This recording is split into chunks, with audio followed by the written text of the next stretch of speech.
اعوذ باللہ من الشیطان الرجیم بسم اللہ الرحمن الرحیم وبہ نستعین انہ خیر ناصر ومعین وصلی اللہ علی سیدنا محمد وآلہ الطیبین الطاہرین اللہم صلی علی محمد وآل محمد وعجل فرجہم۔ محترم ناظرین، السلام علیکم ورحمۃ اللہ وبرکاتہ۔ آپ کو قرآنی تعلیمات کے لیول 3 کے اس درس میں خوش آمدید کہتے ہیں، اور انشاءاللہ ہم لوگ کچھ جلسات کے ضمن میں آپ کے سامنے قرآن کے حوالے سے کچھ باتوں کو بیان کریں گے۔ آپ نے الحمدللہ ابھی تک کے اس سے پہلے والے سال میں، اس سے پہلے والے ایئر میں آپ نے قرآن کے حوالے سے بہت سی باتوں کو سنا، اور بہت سی باتوں کو آپ نے جا کر ریسرچ کیا ہوگا، بہت سی باتوں کو معلوم کیا ہوگا، اور جو قرآن کی ابتدائی گفتگو ہے قرآن کے حوالے سے، قرآن کے ظاہری معلومات ہیں، ان سب کو آپ جان چکے ہیں۔ اب ظاہر سی بات ہے، جو آپ کے لیول کے اکارڈنگ جو باتیں یہاں پر بیان کرنا چاہیے وہ ایک ایڈوانسڈ لیول کی باتیں ہیں، کہ جو انشاءاللہ ان چند جلسات میں جو میں آپ کی خدمت میں حاضر ہوں، آپ کی خدمت میں پیش کیے جائیں گے، کہ جو ایک طریقے سے آپ کو ایک نئے لیول میں قرآن کے حوالے سے جو آپ کی معلومات ہیں اس کو ایک نئے لیول میں لے جا کر پہنچائیں گے۔ آئیے دیکھتے ہیں قرآن کے حوالے سے ہمیں کیا معلوم کرنا چاہیے، ہمیں کیا علم حاصل کرنا چاہیے۔ اس کے حوالے سے سب سے پہلے مرحلے میں ہم آپ کو کچھ باتیں یاد دلا دیں کہ آپ لوگوں نے اس سے پہلے قرآن کے حوالے سے جو ظاہری معلومات ہیں ان کو حاصل کرنے کے باوجود اس کے بعد جو قرآن کے معجزے ہونے کے حوالے سے کچھ باتیں تھیں، کہ قرآن مختلف زاویوں سے معجزہ ہے، اور قرآن ایک میریکل ہے، میریکل ہونے کے معنی کیا ہوتے ہیں، معجزے ہونے کے معنی کیا ہوتے ہیں، پھر قرآن جو معجزہ ہے اس کی کتنی قسمیں ہیں، کتنے زاویے ہیں، ان تمام چیزوں کا آپ لوگ اس سے پہلے والے لیول میں پڑھ چکے ہیں۔ لیکن آج جو آپ کے سامنے بات بیان کرنی ہے وہ بہت ہی بڑا سوال ہے، اور عام طور سے آپ اس سوال کو پوچھا بھی کرتے ہیں، آپ کے ذہن میں ہو سکتا ہے یہ سوال ہمیشہ باقی رہتا ہو کہ آخر قرآن اور سائنس کا رابطہ کیا ہے۔ قرآن اور یہ جو نئے علوم ہیں کہ جس کے اندر سائنٹیفک تھیوریز پیش کی جا رہی ہیں، جس کے اندر بہت ساری ایسی باتیں پیش کی جا رہی ہیں کہ جو نئے زمانے کی ہیں، جدید زمانے کی ہیں، اس سے قرآن کا کیا تعلق ہے۔ تو یہاں پر آ کر 3 طریقے کے نظریات موجود ہیں، یا کہہ سکتے ہیں کہ علماء 3 گروپس میں ڈیوائیڈ ہو جاتے ہیں۔ کچھ علماء وہ ہیں کہ جو آ کر کہتے ہیں قرآن، یا ایک مکمل طور پہ قرآن جو ہے وہ ایک کتاب ہے کہ جو ہمیں مکمل زندگی کا طریقہ بتاتی ہے، اور اسلام کی جو کتاب ہے وہ کتاب قرآن ہے۔ تو کچھ لوگ جب آ کر بیان کرتے ہیں وہ کہتے ہیں یہ پورا دین جو ہے، یہ پوری کتاب جو ہے، اس کے اندر تمام تر چیزیں موجود ہیں، یعنی کوئی بھی دنیا میں ایسا علم نہیں ہے، کوئی بھی ایسی چیز نہیں ہے، کوئی بھی ایسی تھیوری نہیں ہے جس کو قرآن نے آ کر کور نہ کیا ہو۔ کچھ لوگ کہتے ہیں نہیں، قرآن کے اندر صرف اور صرف کیا ہے، صرف اور صرف آپ کے نماز، روزے، جن کو ہم لوگ کہتے ہیں کہ یہ دینی امور ہیں، خالی ان کے بارے میں گفتگو کی گئی ہے، لہٰذا قرآن کی ذمہ داری ان کے علاوہ کسی بھی چیز کے اوپر گفتگو کرنے کے لیے نہیں ہے۔ یہ دونوں کے دونوں جو گروپس ہیں، ایک گروپ بہت ہی زیادہ آگے نکل گیا ہے، ایک گروپ بہت ہی پیچھے رہ گیا ہے۔ اگر ہم ان دونوں کو ایک بیلنسڈ وے میں لانا چاہیں، ایک بیلنسڈ سچویشن میں لے کے آنا چاہیں، تو ہم لوگ اس نظریے کے قائل ہیں، اس گروپ کے ماننے والے ہیں کہ جو یہ کہتے ہیں کہ قرآن کے اندر تمام وہ چیزیں موجود ہیں کہ جس سے انسان کی ہدایت فراہم ہو سکتی ہے۔ اگر انسان کو ہدایت کرنا ہے، انسان کو ہدایت سے ایک کمال تک کے پہنچنا ہے، انسان کو اپنی زندگی میں ایک سکسیس تک کے پہنچنا ہے، چاہے وہ روحانی لحاظ سے ہو، چاہے وہ جسمانی لحاظ سے ہو، اس سے جتنی بھی چیزیں تعلق رکھتی ہیں اللہ تعالیٰ نے اس کو آپ کے لیے فراہم کیا ہے۔ لیکن یقیناً ہم لوگ اس چیز کا عقیدہ نہیں رکھتے ہیں کہ قرآن آ کر ہمارے لیے میتھمیٹکس آ کے بتائے گا۔ کیوں؟ کیونکہ میتھمیٹکس کو جاننا اور اس کو سمجھنا اور اس کو اپنی زندگی میں یوٹیلائز کرنا، یہ کام ایک ایسا کام ہے کہ جو اللہ تعالیٰ نے کسی اور ذریعے سے آپ کے لیے فراہم کر رکھا ہے۔ اللہ تعالیٰ نے آپ کو ایک نعمت دی جس کا نام ہے عقل۔ ظاہر سی بات ہے یہ بھی تو اللہ تعالیٰ کی عطا کردہ چیز ہے، اس کے ذریعے سے بھی آپ کچھ چیزوں کو سمجھ سکتے ہیں. تو اللہ تعالیٰ نے یہ ذمہ داری خود انسان کے اوپر رکھی ہے کہ وہ مختلف زمانوں میں جا کر مختلف ترقیوں کو اپنے آپ اپنا کر ایک ایسے مرحلے تک کہ پہنچ سکتا ہے کہ جو سمجھ جائے کہ میتھمیٹکس کو کس طریقے سے حل کرنا ہے, ہمیں اپنے گھر کیسے بنانا چاہیے, مثال کے طور پہ مختلف چیزیں. لیکن جو چیزیں ہدایت کا سامان فراہم کرتی ہیں, زمینہ فراہم کرتی ہیں, یقیناً انسان اپنی عقل سے جتنی بھی محنت کر لے, انسان کی عقل اس دنیا مادی تک کے محدود ہے. وہ دنیا مادی کے بعد والی چیز کو اپنی عقل سے حاصل نہیں کر سکتا ہے. لہٰذا یہاں پہ ضرورت پڑ رہی تھی کہ وحی آ کر ہمیں بتائے کہ اس دنیا کے بعد آنے والی دنیا کے لیے ہم کیسے پریپیئر کریں اپنے آپ کو. تو لہٰذا قرآن نے, دین نے ان باتوں کو بتایا کہ جس چیز تک کہ ہماری عقل پہنچ نہیں سکتی تھی, اور ان کو مکمل طریقے سے بتایا اور بیان کیا ہے. لہٰذا اب جب یہ بات ہم ایکسیپٹ کر چکے ہیں, یہ ہمارا بیس بن گیا ہے, یہ ہمارا مبنا بن گیا ہے, تب ہم آگے بڑھتے ہیں کہ اب سائنس والے سائنٹیفک تھیوریز جو آ رہی ہیں, سائنٹیفک فیکٹس جو آ رہے ہیں, اس کا اور قرآن کا کیا تعلق آپس میں ہونا چاہیے. تو اب میں یہاں پر آپ کے سامنے وہ بات بیان کرنے جا رہا ہوں جہاں پر آپ کو بہت غور کرنے کی ضرورت ہے. غور اس لیے کرنا ہے کیونکہ اگر تھوڑی سی بھی مسٹیک ہوئی, تھوڑی سی جگہ پر آپ نے کہا چلو میں پانی پی لیتا ہوں, اگر مولانا کی ویڈیو کو 2 منٹ کے لیے پاز کر لیتا ہوں, تو آپ کے ہاتھ سے یہ جو سلسلے بحث یہ پورا چلا جائے گا.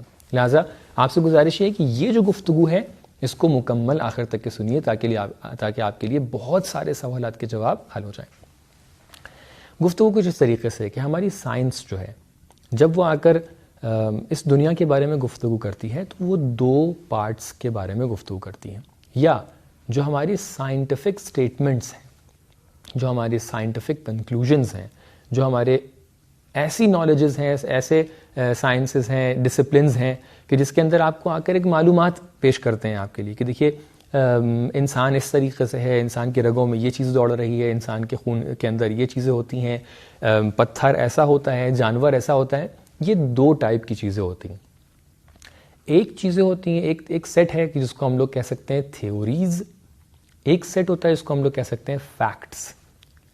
تھیوریز کا مطلب یہ ہوتا ہے کہ ابھی یہ ایک فکر ہے, یہ ایک سوچ ہے, ہو سکتا ہے کہ یہ فکر بعد میں جا کر ایویڈنٹ ہو جائے, صحیح ہو جائے, ہو سکتا ہے کہ یہ بعد میں جا کے باطل ثابت ہو جائے.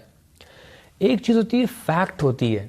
فیکٹ کے اندر یہ ہوتا ہے کہ یہ تھیوری نہیں ہے, یہ ایک سچائی ہے, یہ ایک حقیقت ہے کہ جس کو ایک عالم نے جا کر, ایک شخص کی جو زحمت کر رہا ہے, جا کر محنت کر رہا ہے, اس نے جا کر سمجھ لیا ہے.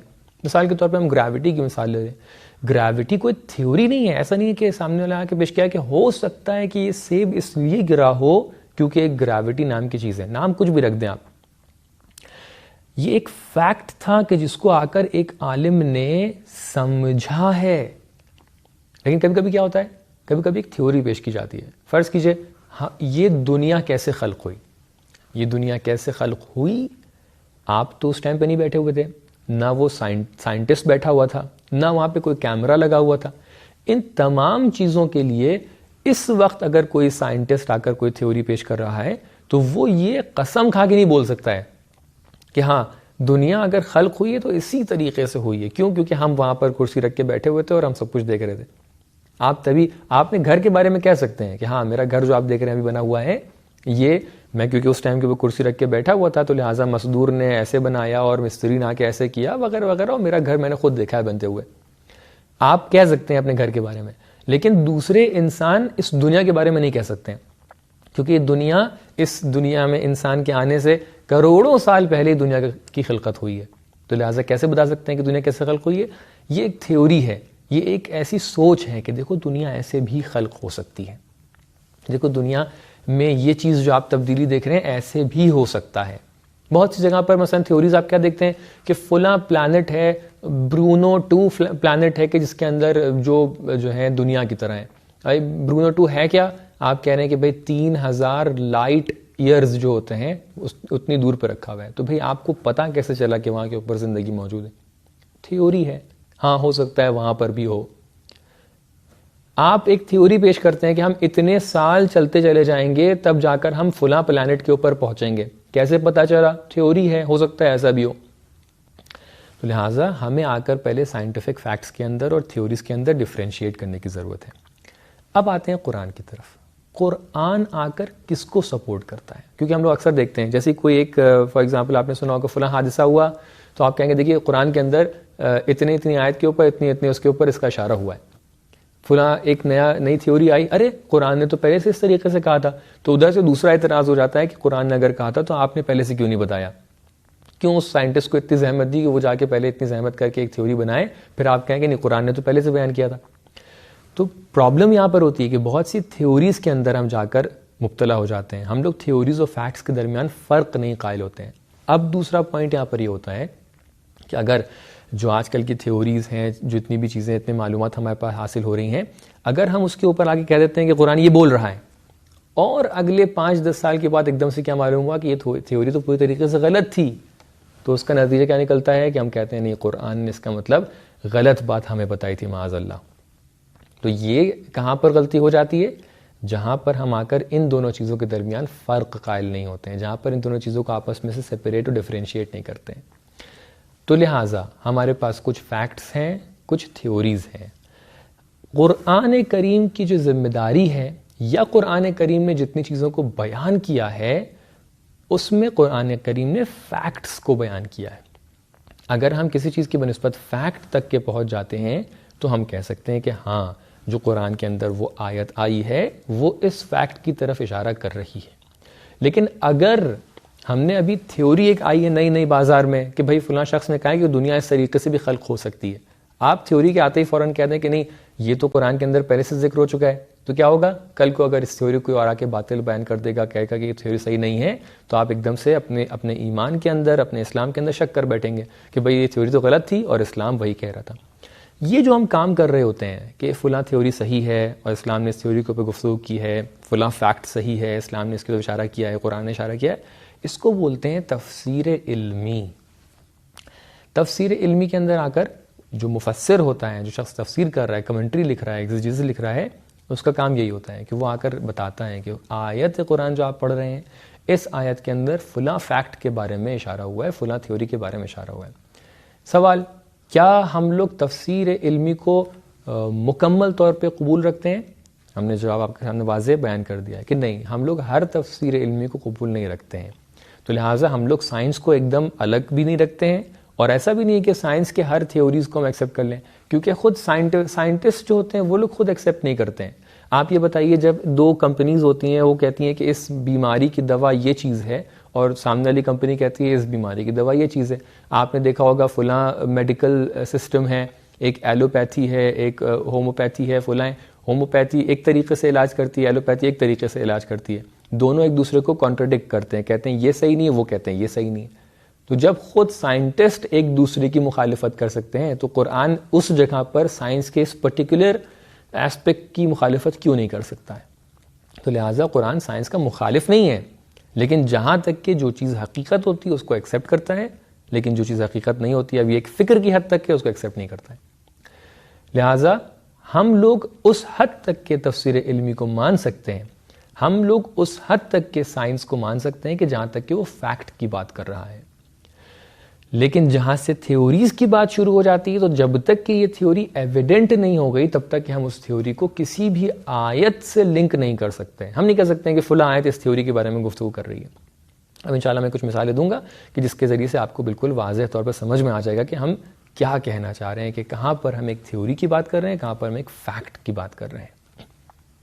آئیے اس حوالے سے سب سے پہلے ہم دیکھتے ہیں ایک فیکٹ کی مثال, کہ جس کو آپ کے سامنے بیان کرتے ہیں کہ اللہ تعالیٰ ارشاد فرما رہا ہے, بسم اللہ الرحمن الرحیم, وَتَرَى الْجِبَالَ تَحْسَبُهَا جَامِدَةً وَهِيَ تَمُرُّ مَرَّ السَّحَابِ صُنْعَ اللَّهِ الَّذِي أَتْقَنَ كُلَّ شَيْءٍ. یہ سورہ مبارکہ نمل کی آیت نمبر 88 ہے. اس کے اندر اللہ تعالیٰ ارشاد فرما رہا ہے کہ وَتَرَى الْجِبَالَ تَحْسَبُهَا جَامِدَةً, تم پہاڑ کو دیکھتے ہو. غور فرمائیے گا یہ آیت کب نازل ہو رہی ہے؟ یہ آیت اس وقت, کیونکہ کبھی کبھی ایسا ہوتا ہے کہ بہت ساری باتیں بیان ہوتی ہیں, آپ آج کے زمانے سے کمپیئر کرتے ہیں, آپ کہتے ہیں ارے یہ تو ہمیں پہلے سے پتا تھا. نہیں, آپ دیکھیے جس زمانے میں آیت نازل ہو رہی ہے اس زمانے کا بہترین عالم شخص بھی اس بات کے مخالف بات کو کہہ رہا تھا, لیکن اب دھیرے دھیرے علم نے ترقی کیا تو وہ اس پوائنٹ تک کے پہنچ گیا. آیت کیا ارشاد فرما رہی ہے؟ اللہ تعالیٰ ارشاد فرما رہا ہے کہ وَتَرَى الْجِبَالَ, تم دیکھتے ہو کہ یہ پہاڑ جو تمہیں دکھ رہے ہیں یہ سارے کے سارے پہاڑ کیا ہیں؟ جامدہ، یہ سب کے سب جو ہیں اپنی جگہ پر رکے ہوئے ہیں.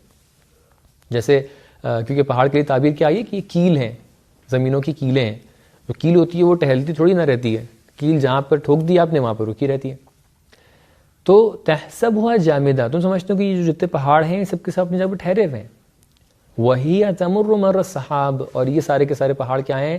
بادلوں کی طرح چل رہے ہیں. اب کیا کریں بھائی؟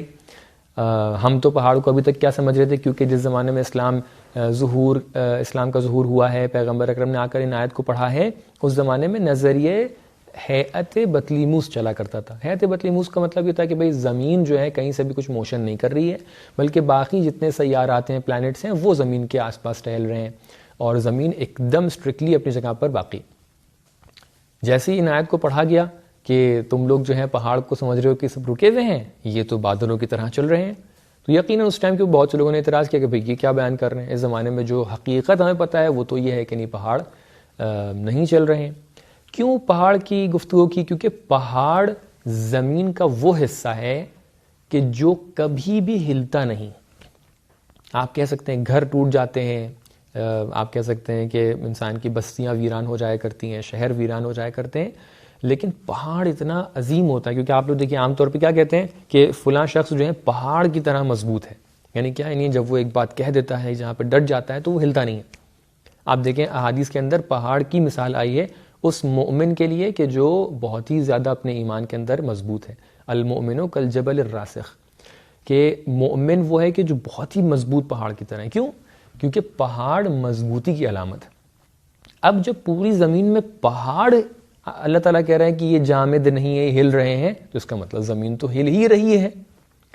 یعنی یہ کہ جو زمین اپنے آپ میں موشن کر رہی ہے، یہ فیکٹ بعد میں آ کر سائنٹسٹ نے بتایا کہ نہیں، زمین بھی موشن کر رہی ہے اپنے آپ میں، اور یہ زمین دوسرے پلانٹس کی طرف بھی موشن کر رہی ہے. اس کا ایک پورا باقاعدہ سرکل ہے، اس کے اندر چل رہی ہے. تو یہ تو فیکٹ بہت بعد میں آ کے معلوم چلا. اللہ تعالیٰ نے قرآن کے ذریعے سے آج سے 14 قرن پہلے اس فیکٹ کو بتا دیا. اب بھائی آپ یہ بتائیے اس زمانے کے اندر کس کو پتا تھا اس کے بارے میں؟ سب لوگ کہہ رہے تھے نہیں وہ نظریے بطلیموس سب سے صحیح نظریہ ہے، لیکن قرآن نے آ کر ایک ایسے فیکٹ اور ایک ایسی حقیقت کی طرف آ کر اشارہ کیا کہ جو کیا تھا، جو بہت بعد میں ہمارے زمانے میں آ کر تقریباً 18th اور 19th سینچری کے اندر آ کے معلوم چلا ہے کہ بھئی زمین کے اندر کیا ہے، ایک انتقال پایا جاتا ہے، ایک موشن پایا جاتا ہے، ارتھ موشن پایا جاتا ہے. تو لہٰذا یہاں پر قرآن نے ایک فیکٹ کے بارے میں بات کی ہے کہ یہ زمین کیا ہے، یہ ہل رہی ہے. لیکن کیسے ہل رہی ہے؟ تمر مر السحاب، یہ بادل کی طرح ہل رہی ہے. بادلوں کی طرف آپ دیکھیے، بادل ایک دم سے آپ کو سمجھ میں بھی نہیں آئے گا کہ بادل چل رہے ہیں. ایک دم سے اگر یہاں پر تھے تو وہ یہاں پہنچ جاتے ہیں. یعنی بہت ہی نامحسوس طور پہ بادل چل رہے ہوتے ہیں. زمین بھی ایسے ہی ہے، زمین بھی بہت ہی نامحسوس طور پہ آپ ایک دم محسوس نہیں کر پاتے ہیں کہ زمین چل رہی ہے، یہ اپنے سپیڈ میں چل رہی ہوتی ہے. تو لہٰذا یہاں پر آ کے اللہ تعالیٰ نے سورہ نمل کے اندر آیت نمبر 88 کے اندر آ کر اس بات کو بیان کیا کہ دیکھیے زمین کے اندر موشن پایا جاتا ہے، اور وہ زمین کا حصہ کہ جو سب سے مضبوط ہے، جو سب سے زیادہ سٹیبل ہے، اس کی بنسبت بھی کہا کہ ہی تمر مر السحاب، یہ پہاڑ چل رہے ہیں تو زمین تو بطریقہ اولا چل رہی ہوگی. تو لہٰذا اس فیکٹ کے بارے میں بیان کیا. تو لہٰذا اگر کوئی فیکٹ کے بارے میں آگے بیان کر رہا ہے تو ہم لوگ کہیں گے جی بالکل صحیح. اگر کسی سائنٹسٹ نے کہا ہے کہ زمین چل رہی ہے تو اس بات کو قرآن پہلے سے بیان کر چکا ہے. سائنٹسٹ کا وہ نظریہ قرآن کے اس نظریے سے میچ کر رہا ہے، اس کو بولتے ہیں تفسیر علمی. لیکن اگر ہم آ کر دیکھیں کہ ایک اور تھیوری چلتی ہے، میں اس کو اور ڈیٹیل میں بتاؤں گا انشاءاللہ. ایک اور تھیوری چلتی ہے، اس کا نام لینا بہت زیادہ مناسب میں نہیں سمجھتا ہوں، کہ اس زمین اور آسمان کی خلقت کے بارے میں، کہ یہ زمین اور آسمان کیا تھے اور کیا بن گئے. تو اس میں جو تھیوری ہے، جو عام طور سے آپ لوگ کو پتہ ہوگا جو لوگ سائنس سے اس کے اوپر پڑھا کرتے ہیں، تو وہ تھیوری کیا بیان کرتے ہیں کہ یہ زمین اور آسمان کچھ گیسز تھیں. ان گیسز کے اندر ایک دم سے آپس میں ایک ملے. یہ گیس ملنے کے بعد ایک بلاسٹ ہوا، ایک بینگ ہوا. یہ اتنا بڑا بینگ تھا کہ اس کی وجہ سے سب جگہ پر جو خلقت ہے پوری زمین کی، وہ اپنے آپ سے وجود میں آ گئی، اپنے آپ سے وجود میں آ گئی. اس بینگ کی وجہ سے غور کیجیے گا، اپنے آپ سے وجود میں آ گئی. خوب اس کو تھیوری کو پیش کیا گیا، بہت ٹائم تک یہ تھیوری گزری اور سب لوگوں نے اس کو بہت زیادہ سراہا شروع میں کہ نہیں یہ تو بہت اچھی بات ہے، بالکل ایسے ہی ہوا ہوگا، فلاں ہوا ہوگا. اس کے بعد انہی سائنٹسٹ نے آ کر کہا کہ نہیں، ہم نے اس ذریعے سے اس کے اوپر جب ریسرچ کی تو معلوم چلا کہ یہ تھیوری ہو سکتا ہے کہ صحیح نہ بھی ہو. اب ہم لوگ جب قرآن کے اندر آ کے دیکھتے ہیں تو دیکھتے ہیں اسی کے جیسی ایک آیت ہم لوگ کو ملتی ہے. اللہ تعالیٰ قرآن کے اندر سورہ انبیاء آیت نمبر 30 کے اندر اس طریقے ارشاد فرما رہا ہے کہ بسم اللہ الرحمن الرحیم اولم یر الذین کفروا ان السماوات والارض كانتا رتقا ففتقناهما. کہ کیا یہ جو لوگ کافر ہیں، یہ لوگ جو کفر اختیار کیے بیٹھے ہیں، کیا ان کو یہ نہیں پتہ ہے کہ یہ آسمان اور یہ زمین جو تھی، یہ سب کے سب آسمان اور زمینیں کانتا رتقا، یہ پہلے رتق تھے، ففتقناهما، ہم نے ان کو فتق کر دیا. رتق کہتے ہیں دو چیز جب آپس میں ملی ہوئی ہوں تو ان کو بولتے ہیں رتق. فرض کیجئے میں کچھ پتھر ہیں، ان کو آپس میں کسی گوند سے کس سے چپکا دوں، یہ پتھر جب آپس میں مل جائیں گے اس کو بولیں گے رتق. اب جب میں انہی پتھروں کو دوبارہ کسی طریقے سے الگ کر دوں تو اس کو بولتے ہیں فتق. رتق اور فتق یہ دونوں اصطلاحیں یہاں پر قرآن کے اندر استعمال ہو رہی ہیں. تو جب اس کو آ کر علماء نے اور سائنٹسٹس نے اس کو آ کر تصور کیا تو کیا محسوس ہوا کہ یہ بھی اسی چیز کے بارے میں بات کر رہی ہے. پلس جب ہم ایک اور آیت کو اس کے اوپر ملا لیتے ہیں سورہ دخان کے اندر، جہاں پر اللہ تعالیٰ کہتا ہے کہ یہ آسمان اور زمین جو ہے یہ پہلے دخان تھے. دخان کا مطلب کیا ہوتا ہے؟ دخان کا مطلب دھواں ہم لوگ ٹرانسلیٹ کرتے ہیں، لیکن دخان عربی میں دھواں اور گیس دونوں کو کہتے ہیں. یعنی اس ٹائم کے اوپر کیونکہ گیس کا تصور اتنا زیادہ نہیں تھا، لہٰذا لوگوں کو اگر سمجھانا تھا تو دخان کا لفظ ہی استعمال کرنا پڑتا تھا. تو لہٰذا کیا ہوا کہ بتایا گیا کہ آسمان اور زمین پہلے گیس تھے، یہ گیس پہلے آپس میں رتق تھے، ملے ہوئے تھے. ففتقناہما، پھر ہم نے ان کو کیا کر دیا؟ الگ کر دیا. تو آ کر لوگ کہتے ہیں دیکھیے وہ جو تھیوری آ کر سائنٹسٹ پیش کر رہے تھے وہ یہی تھیوری تھی. تو ہم لوگ یہاں پر آ کے کہیں گے ایک منٹ رکیے، سائنٹسٹ جو کہہ رہے ہیں کہ ایک بینک کے نتیجے میں سب کچھ زمین اور آسمان وجود میں آ گئے ہیں، وہ لوگ یہ کہنا چاہ رہے ہیں کہ یہاں پر کوئی بھی ذات نہیں تھی جس نے آ کر اس چیز کو آ کر ایجاد کیا، یہ خود بخود ہو گیا ہے. یہ ایک تھیوری تھی. ہم لوگ کہیں گے ہم لوگ اپنی تفسیر میں اس تھیوری کو بالکل ایکسیپٹ نہیں کریں گے. لیکن جو قرآن تھیوری کو پیش کر رہا ہے وہ یہ ہے کہ اس کے اندر اگر اس تھیوری کے جیسی چیز بھی موجود ہو تو اس وجہ سے ہے، اس طریقے سے ہے کہ یہ آسمان و زمین اگر گیس تھے بھی، یہ آسمان و زمین اگر آپس میں ملے ہوئے تھے بھی، اس کے بعد بینگ نہیں ہوا ہے. اگر بینگ ہوا بھی ہے تو خود سے نہیں ہوا ہے، بلکہ اس کو ففتقنا، ہم نے ان کو ایک دوسرے سے الگ کیا ہے. ایسا نہیں ہے کہ یہ خود سے ملے ہوئے تھے ایک دم سے خود سے الگ ہو گئے، نہیں، ہم نے ان کو الگ کیا ہے. فرق یہ ہو گیا کہ جو سائنٹسٹ آ کے تھیوری پیش کر رہا ہے وہ خالق ہستی کو مد نظر نہیں رکھ رہا ہے، اور اللہ تعالیٰ اگر قرآن کے اندر آ کر آیت بیان فرما رہا ہے تو وہ کہہ رہا ہے میں نے یہ کام کیا ہے. تو آپ دیکھیں ڈفرنس کتنا بڑا ہو گیا. تو لہٰذا تفسیر علمی کے اندر ہم لوگ کہتے ہیں کہ جہاں پر تھیوریز کی حد تک کی کوئی بات ہے، اب جب انشاءاللہ سائنٹسٹ اس حد تک کے پہنچ جائیں گے اور اس نتیجے تک کے کنکلوژن تک کے پہنچ جائیں گے کہ ہاں وہ جو بینگ ہوا تھا، وہ جو بلاسٹ ہوا تھا، اس کو کوئی انجام دینے والا وہاں پر موجود تھا، تب ہم کہہ سکتے ہیں کہ ہاں اب تم فیکٹ تک کے پہنچے ہو، حقیقت تک کے پہنچے ہو، ہاں اس کو ہم ایکسیپٹ کر سکتے ہیں. تو لہٰذا ہم لوگ اگر تھیوریز کو ایکسیپٹ کریں گے تو یہ ایک طریقے سے جو ہماری بات ہے اس کو ایک طریقے سے یقینی طور پر بیان نہیں کر پائیں گے. لیکن اگر ہم لوگ فیکٹ کو بیان کریں گے، اس کو ایکسیپٹ کریں گے، تو وہ ایک طریقے سے حقیقت کو ایکسیپٹ کر رہے ہیں. تو تفسیر علمی کو قرآن ایکسیپٹ کرتا ہے، لیکن اس حد تک کہ ایکسیپٹ کرتا ہے کہ ہم فیکٹ کو بیان کریں، حقیقت کو بیان کریں، بلکہ جو چیزیں موجود ہیں جن کو ہم آبزرو کر رہے ہیں کہ ہاں یہ چیزیں موجود ہیں، یہ چیزیں یہاں پر واقع ہوئی ہیں، ان کو آ کر ہم بیان کر سکتے ہیں. لیکن ہم اس کو آ کر بیان نہیں کر سکتے ہیں کہ یہ جو تھیوری ہے جو ابھی تک کہ ایویڈنٹ نہیں ہے، جس کے لیے ابھی تک کہ دلیلیں موجود نہیں ہیں پورے مکمل طور پہ، ہم آ کر کہیں کہ ہاں یہ تو قرآن کے اندر بیان ہوا ہے. تو لہٰذا جیسا کہ آپ نے دیکھا، دیکھیے یہ سائنس کی جو فیکٹس ہیں، سائنٹیفک فیکٹس جو ہیں، اس کو قرآن نے انکار نہیں کیا، اس کو قرآن نے ایکسیپٹ کیا.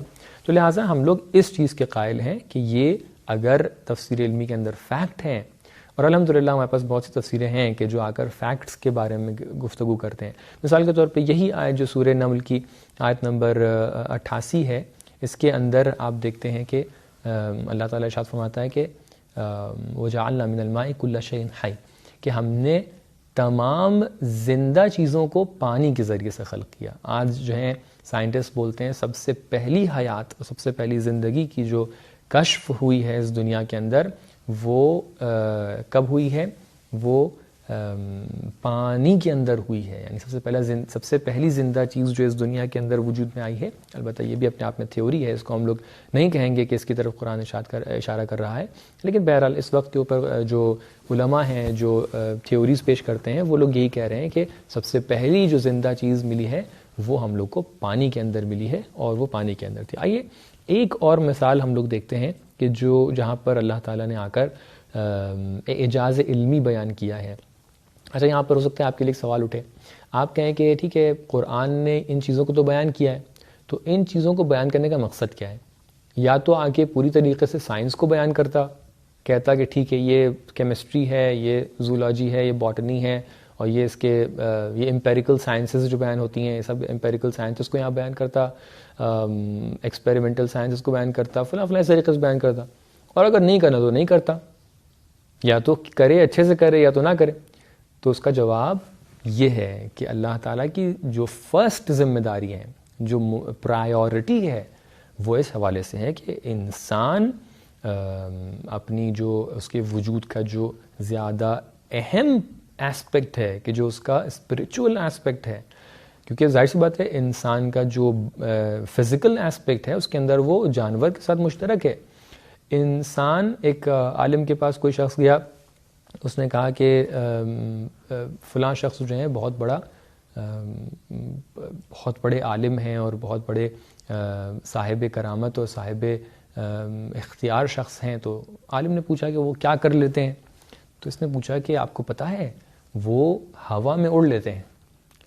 تو عالم نے پوچھا اچھا وہ ہوا میں اڑ لیتے ہیں؟ تو انہوں نے کہا اس میں کون سی بڑی بات ہے, ہوا میں تو ایک مکھی بھی اڑ لیتی ہے. تو عالم نے جب جواب دیا اس نے کہا کہ اچھا آپ کو پتہ ہے کہ وہ پانی پر چل بھی لیتے ہیں؟ تو انہوں نے کہا اچھا وہ پانی پہ چل لیتے ہیں, تو اس میں کون سی بڑی بات ہے, وہ تو ایک لکڑی کا ٹکڑا بھی پانی پہ ڈال دیں گے تو وہ بھی چل لیتا ہے.